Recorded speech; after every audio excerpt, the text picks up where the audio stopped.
Next up, we have the Interstellar Retribution continues from Undertale Help from the Void OST 007. My understanding is this is a fan game. Once again, everybody, this is a Basterd's LFA, a layman-friendly analysis. I'm a professionally trained musician and composer, and my objective here is to explain things in a way so that you don't have to be one to understand what is happening here. Musically, this might be, we might do one more like you from before this, so yeah. So if you like the sound of this, make sure you're following the channel, subscribe to the channel, whatever term you want to use, like the video, share the video, leave a comment, turn on notifications, become a member, all that good stuff. Once again, if we somehow hit 10,000 subscribers before Christmas 2025, I will take a single fanfiction of the choice of the community, whatever y'all want. One fanfiction, I will fully produce, record, and voice act an audiobook for it. We have to achieve this through legitimate means, though, so no account duping, no botting, no buying, nothing like that. Go share the videos, go bring people over to the community. Get me collaborations with other people, for creators, that kind of stuff. Cool stuff, bring people to the community is basically all it is. There's also the hype function on YouTube. I don't know how it works, but we have a group on Discord who are coordinating that kind of stuff, so go check it out. Members, if you're a paid member, you get early access to the content. I schedule the videos for the week on Saturdays, and if you are a paid member on YouTube, you get early access to the LFAs for the week, regardless of your tier, so become a member today. 2 disclaimers on top of that. Number 1, this is my first time listening to this ever, so I will be pausing a lot and I will be speaking a lot, as I will be pointing things out and explaining things as I hear them or as I realize them. And number 2, this is recorded live on stream on a single take. I already stumbled upon my words. I will do it again. Whatever happens, happens. With that being said, let's do this. Let's go. Interstellar Retribution continues. Let's go.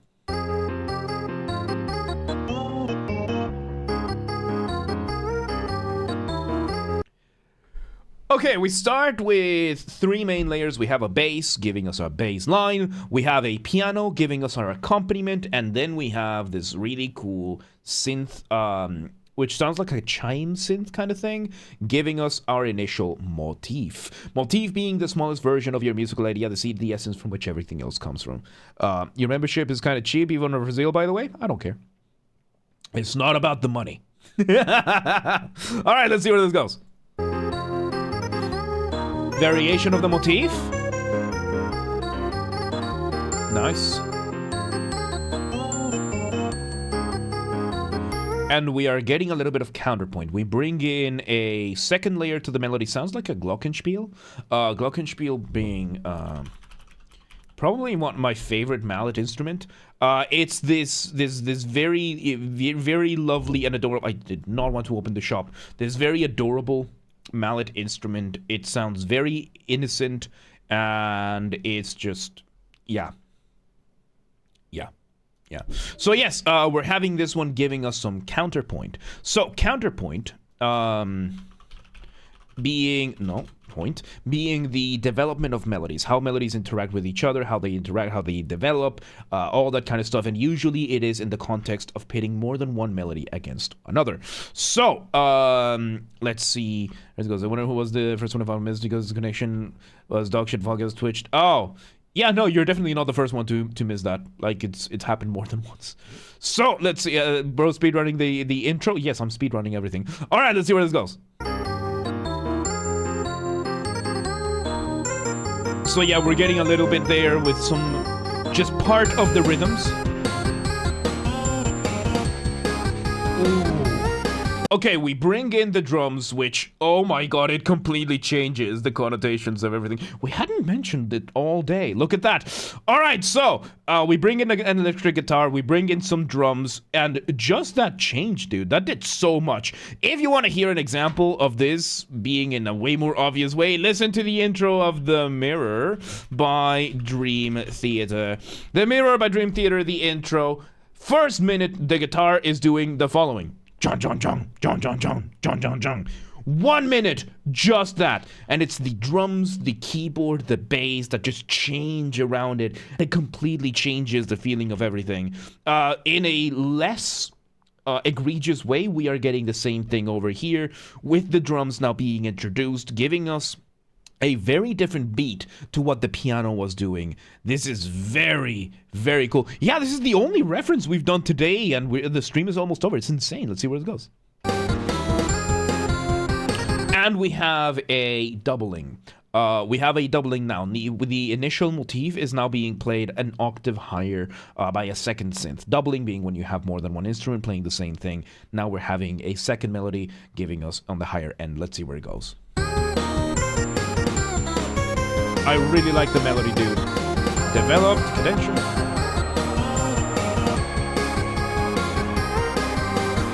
So now we bring an organ? Sounds like an organ! And it is giving us the chords. I think it's between an organ and a vocal sample. It's a bit difficult to tell considering the samples. So it could be either, it could be both. And it's just playing the chords. So while the piano is giving us the whole rhythm and everything, these are just playing what we call block chords. Just playing down the chords and holding them down and doing that thing. So let's see where this goes.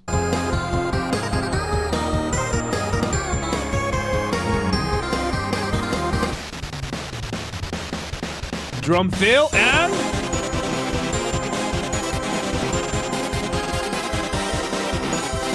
we bring in a variation of the motif now. Looks like we've changed, I mean, it says here phase 2, right? So we now change over to a new section. The glockenspiel is mostly the same, which is acting as our connective tissue. Because once again, when you're making music, you want to keep a very careful balance between what is familiar and what is new. Too much familiarity, too much of the same thing, you risk boring the listener, they tune out. Too much new material too quickly, you risk overwhelming the listener, they tune out. However, when it comes to instrumental music, you need to adhere to something called form. Form is just the structure of your music. However, unlike songs where you can be like, oh yeah, verse, intro, chorus, pre-chorus, that kind of thing, when it comes to instrumental music, your form is going to mainly be divided into sections. In this case, we had section A, which was all of this. We had a quick drum solo at the a quick drum fill at the end of section A, and now we have section B, a contrasting section, something that needs to sound different. However, we need to adhere to that practice of still keeping something familiar. This is one of the paradoxes of music. You need to be able to play the same but different, and you need to be able to do things differently but the same. How do you do that? You keep some sort of connective tissue so that the piece feels natural in its continuation, so that there is a sense of continuity. So what are we doing? We're bringing a variation of the motif because it sounds fairly similar to the motif, and that glockenspiel that we had is still there. Of course, the instrumentation staying the same is also a big plus, kind of like a basic thing. Let's see where it goes.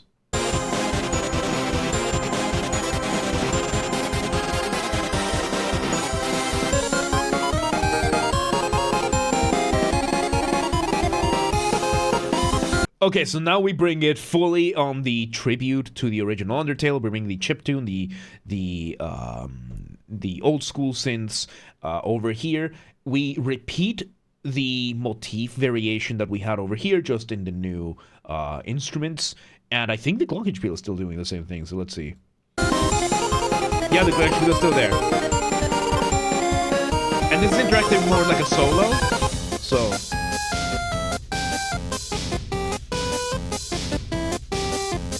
And we bring the Leitmotif. So, this, of course, is to pay tribute to the original Undertale, and we bring the Undertale Leitmotif. So, I haven't even played the game, and I know this, right? So, Leitmotif being a version of the motif. Motif, as I said, the smallest version of your musical idea. However, Leitmotif is a term coined by Richard Wagner, who wrote the Ring cycle. The Papyrus Leitmotif. There you go. It's one of the leitmotifs of Undertale. I haven't played it. I just know that it's there. And the Ring Cycle is a series of 4 operas, each of them being 3 to 4 hours long each, which means that's anywhere between 12 and 16 hours of music that needs to be composed. And Wagner decided, no, I am not going to just come up with new material after new material. I'm going to reuse some of my material in very creative ways, and he created the leitmotif. The first leitmotif, or one of the first leitmotifs that are there, is the Valhalla leitmotif, because it's, Norse mythology and all that kind of stuff. So whenever Valhalla is on stage or referenced or spoken of in any sort of way, you will hear the Wagner tubas playing the Valhalla leitmotif, which is basically just the theme. And we're hearing it now with Papyrus, with the Papyrus leitmotif. It is the same melody with the same instruments. Now we're using it under the context of this video game, but it is the theme of Papyrus. It is the leitmotif. Every leitmotif is a motif. Not every motif is a leitmotif. A motif becomes a leitmotif when it is reused in the future under a different context, musically speaking, to refer to the same material. Another leitmotif that everybody knows. Ba ba ba ba. Ba ba ba ba. Yeah, we all know that one, don't we? Which is, for those of you who don't know, that's the John Cena theme. And regardless of where you hear it, you're going to hear pieces of music, the remix and everything. And if they include that leitmotif, then it is referencing John Cena. So that is a leitmotif. That is what leitmotifs are. And we are hearing it, the Papyrus leitmotif with the drums of this song. Let's see where it goes. Added organ. Now we bring it back. Yeah, we had more leitmotifs today in the Mirror song. Very beautiful. We bring back. Yeah, the connective tissue this whole time has been the Glockenspiel, which I think it's playing an elongated version of the original motif. So elongation is when you slow something down. Not just in the sense of, we take the audio track and we slow it down, but compositionally. Something that used to be 3 notes played over the course of a half a second, now it's 3 notes being played over the course of 10 seconds, kind of thing. So we are having this, and now it's a Sans leitmotif. So we have the leitmotif being played now. So we have 2 leitmotifs in a row. Makes sense considering the context of everything. And yeah, let's see where it goes. And we have a solo now, but yeah. Very cool. And the Glockenspiel still doing its thing, keeping that connective tissue. Nice. Repetition, pretty much. We bring back the organ with the synth, with the block chords.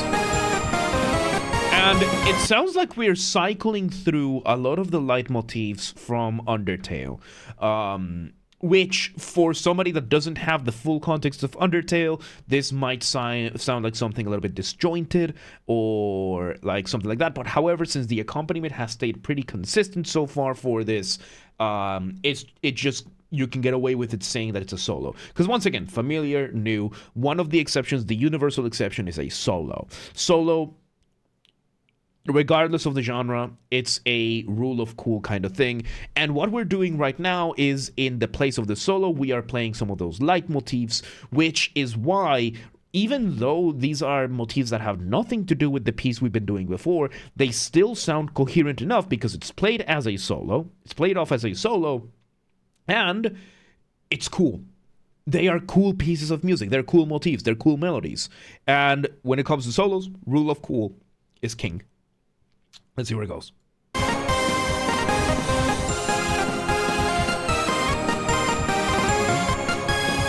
Everything else is the same. There you go. There's the... And off the ramp we go. Off the ramp being a colloquial term that I use. Colloquial, by that I mean that there's no official academic term for it, or at least I'm not using it for the sake of simplicity. It's what I call a transition. It can be as short as a couple of beats. It can be as long as an entire section. And the point of this is to make your listener feel suspended up in the air at the mercy of inertia, waiting to see where you land. How do you do that? Remove the drums, maybe the bass as well. It's what happened here. We are kind of hitting a reset button with this as well, bringing the vibe back to ground level, so to speak. Let's see where it goes. We have the organ keeping the same thing. We have a cowbell now, giving us the new beat.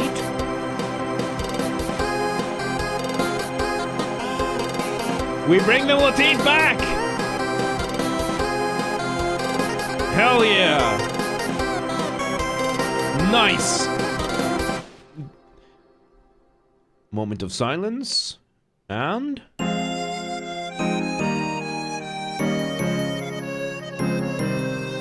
that was a really, really good way of transitioning with silence off the ramp completely and a good reset. Another reset. We bring now a variation of the motif with what sounds to be like an accordion. Let's see where it goes. The glockenspiel has sped up. So we still have that connective tissue. And the piano has changed the rhythm as well.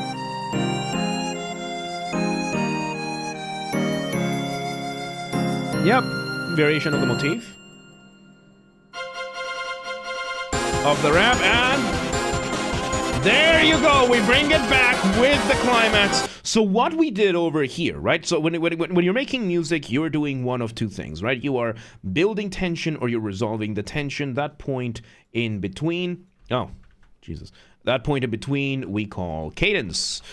So you do this, and with your piece, you're going to do this over and over and over again. So you're going to end up having some sort of wave. However, what we did over here, with that moment of silence, which was pretty much on part of the resolution here, we were able to bring down, with some of it, we brought down the tension.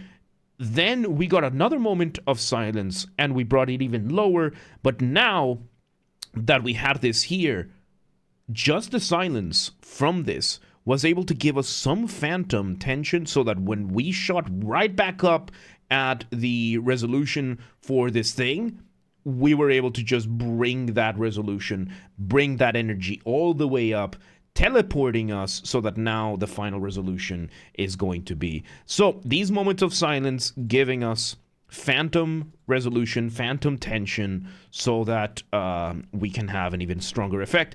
Gives this climax a lot more power because we were just in a way lower energy, and now we are up to high energy, not that higher than what we had before, but it is considerably higher to where we just were. Phantom pain even, do not... I still haven't forgiven Konami. Let's see where this goes. Climax, we are revisiting as much of the material that we already have.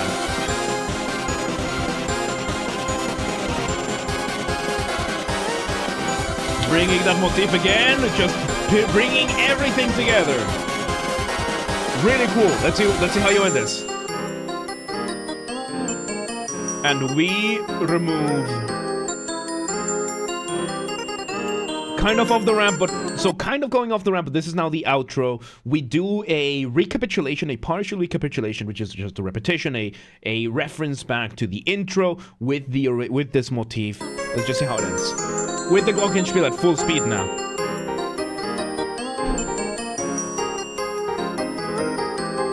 With the other piano there giving us the rhythm. How are you gonna end this? Let's see.